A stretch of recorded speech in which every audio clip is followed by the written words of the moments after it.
Hello, stellar people, and welcome back to the channel. My name is Trey, and today we will continue with inking season, week 3, inking Lore of the Silverhand, while testing our tools.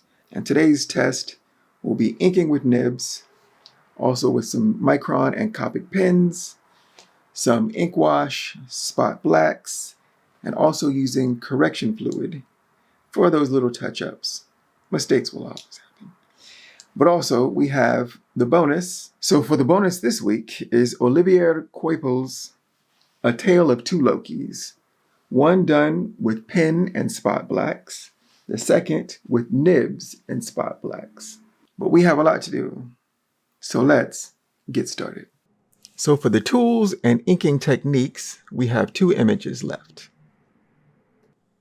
And we're doing the blue one based off this one that I did earlier that I did not like. So for my total tools list, we have a natural sable brush. This is a Winsor Newton Series 7, number 3, a sable. Those are the hairs of the brush. But we also have nibs, we have pens, Microns, Copics, and a synthetic for the spot blacks. And I have a test sheet so I can test out the inking, which I use naturally for the brushes to get off excess ink.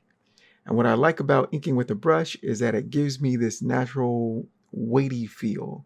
I can go light, I can go dark, I can vary the line weights, and I really like that about a natural brush. And so I'm doing that with the hair. So after the hair, I then go in for the body, and I like using a brush to do the natural forms of the body, this like the fleshiness parts.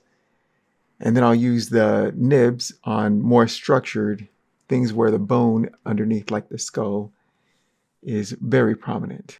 So because the skull has so much boniness and sharp edges to it, I thought maybe using a pen would just give it a different feel. And so I'm using this GPen for some of the detail work on the face, but I like the whole structure of the jawline, the eyebrow ridge, and whatnot in this pen. I just wanted to see how that would look. And now I've switched nibs to a CrowQuill pen, or CrowQuill Nib, and I'm doing all of the other forms of the body. What I like about using the CrowQuill and the GPen by extension is that I can use line weights. I can make thicker and thinner lines depending on how much pressure I'm using. And I really like that magic of the nibs, I think, is worth it in the final product. And for the final details, I'm using the GPen to make especially this furriness around his waist, this cloth.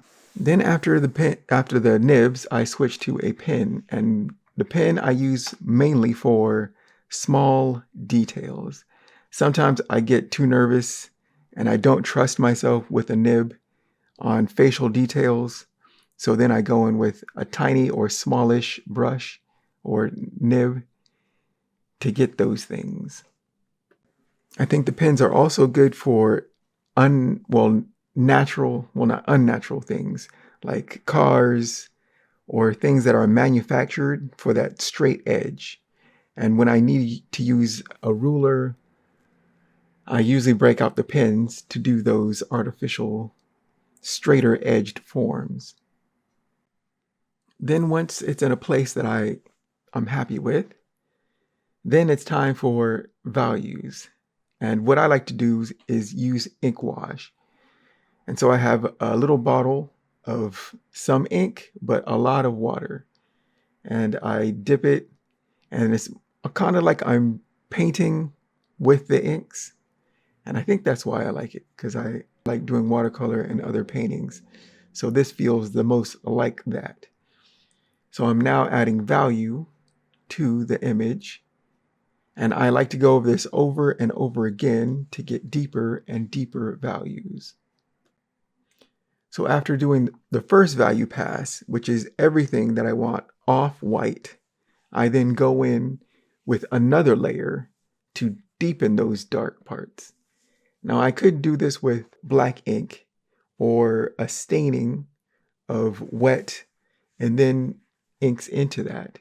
But I like to layer it up first before I do that, so that I know for sure where my darker areas or darker values are.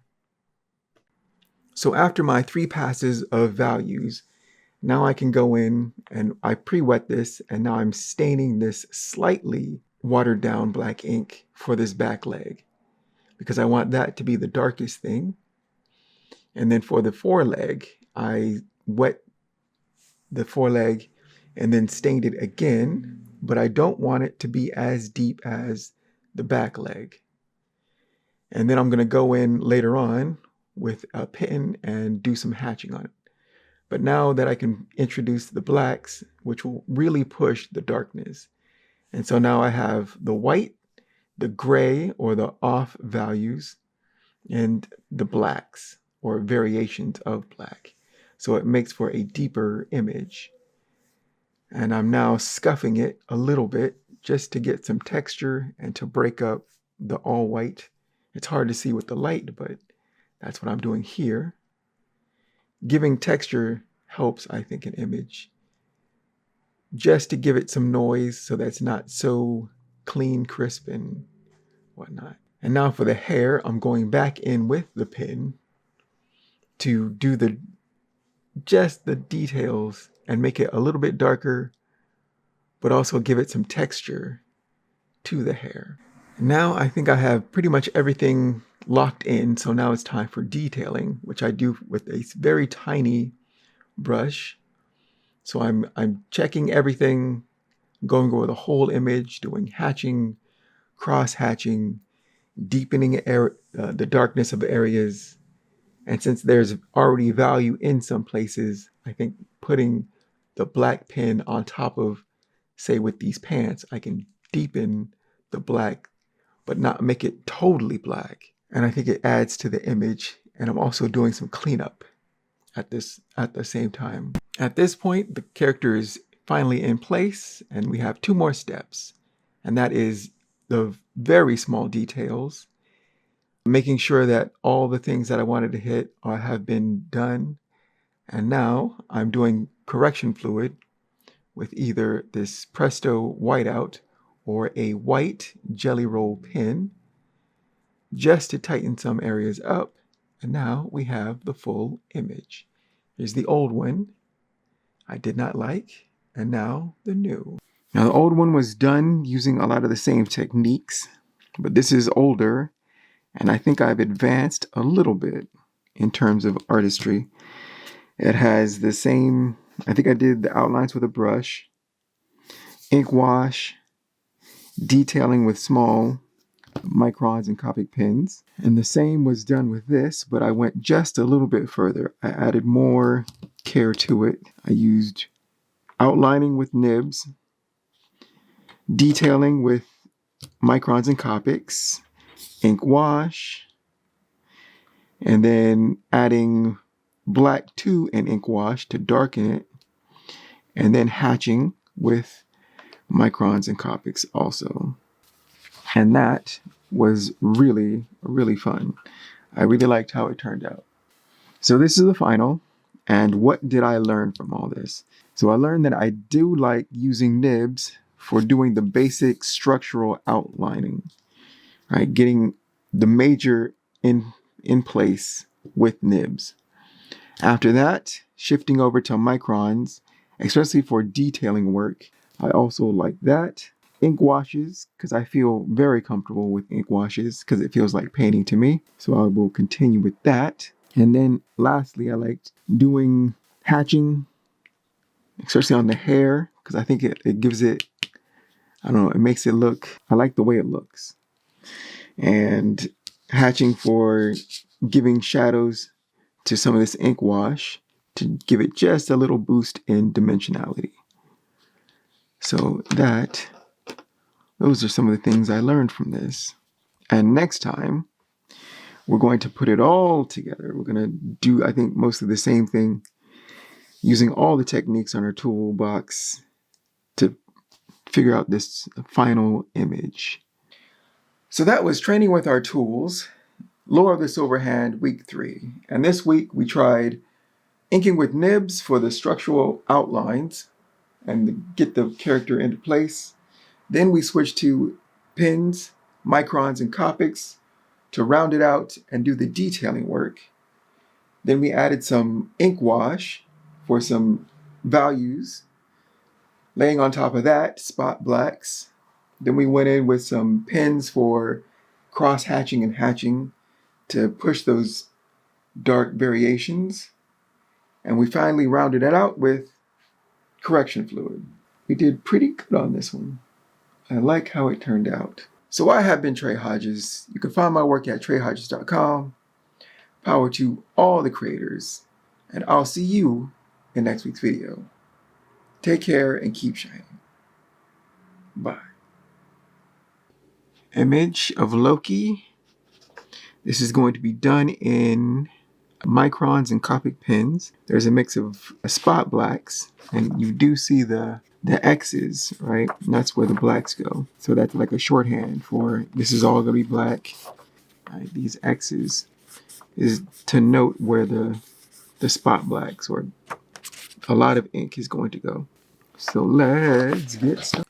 So first up are the Copic and Micron pens, of which I have many in my hand. I have this all on a light table. I have the sheet underneath and the better quality paper on top. And the face is the most important part, so I try to take my time, slow down, and get all of what I need. One of my favorite parts of this whole image is this fur that he has draped on his shoulders. Loki is the god with a bit of a correlation between wolves and horses because that's what he can change into, and his sons and daughters are kind of monsters, one being a wolf, one being Hell and Midgard serpent. But I really like how that's not here. I really like doing the fur. One of the most difficult and interesting parts was his costuming and all of these buttons and bands of the stretched leather. I'm thinking of on his arms and legs, which I found really interesting, but I really had to focus to get these little lines done. But it was pretty fun. And lastly, we're doing the legs. And what I like about the environment and the character is how the smoky mist goes up and past his legs. And you can't see his feet, but you can kind of see the fur trim of his, boots, which kind of look like Clydesdale horses. And I thought that was a pretty cool costuming, clever trick. I'm not sure if that's intentional. I'm thinking it is, But anyways, I thought that was pretty cool. Then we start the process over again with the nibs.